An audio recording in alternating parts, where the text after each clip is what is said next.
Hi guys, in this video we're going to talk about why it's really important to learn to hit the ball flat. Now, like most of you, I came from a tennis background and I came onto a paddle court without lessons. So I started hitting slice and I saw the ball going into the corner with the glass and the ball was dying, and I thought, wow, this is definitely the way I should be playing.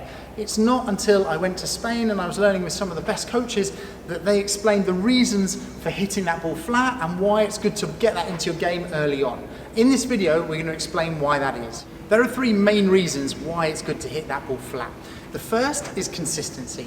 You can have a higher net clearance and therefore you're less likely to make a mistake if you can hit the ball flat. If you hit the ball with slice and your opponents are at the net, then you have to hit the ball with low margin for error over that net if you want to hit that ball down to the feet. Whereas here, you can hit the ball flat, and because of the arc of the ball, it will naturally dip down to their feet, but also it's easier to hit the lobs, it's easier to hit most of those balls if you're using flat technique, partly also because the flat technique is easier. You just need to go back with the racket and a contact flat. It's very simple, nice, compact shot.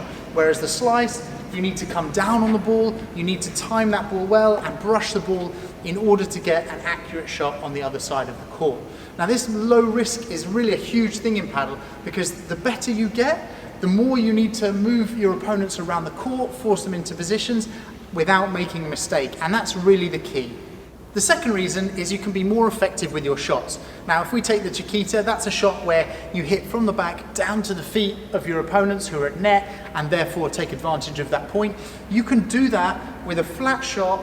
Because of the arc of the ball, you have a little bit more net clearance and the ball is dropping when it comes to their feet. Whereas if you were to try and do that with a slice, it's a very risky shot, and if you're playing a long point and you hit 4 or 5 of these, you're much more likely to make a mistake if you're going to hit with the slice than if you're going to hit with the flat. With the flat also, you can hit all the angles on the court. You can hit that cross-court angle, you can hit down the line, down the middle, wherever you want, and the change in technique is much easier. You just have the contact of the ball to try and get that direction. Whereas with the slice, you really need to be very accurate when you're coming down the back of the ball. In this point, you can see that all the shots are flat. The return is flat down to the feet. The next is a lob that's flat technique. And then even after the bandeja, I move forward and block that ball flat again. The whole point is hit through flat shots. Again, a shot down the line that's flat. The only time that you hit topspin in this rally is when he hits this topspin smash to go the 3 meters. It's the same with the lob.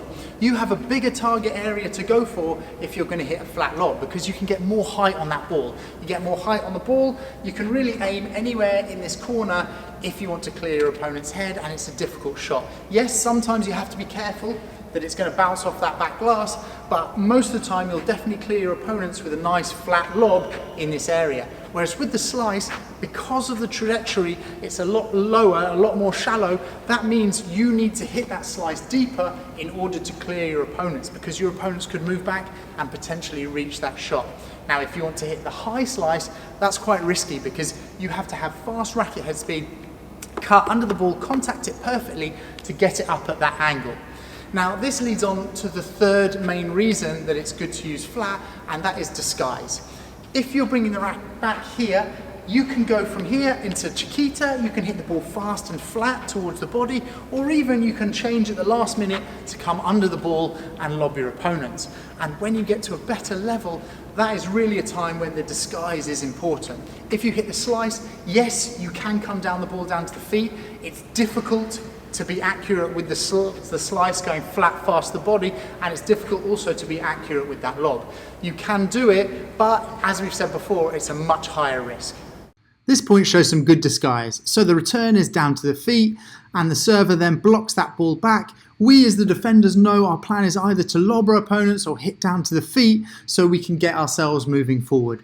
Here a good bandeja is hit and you can see nice net clearance with this Chiquita.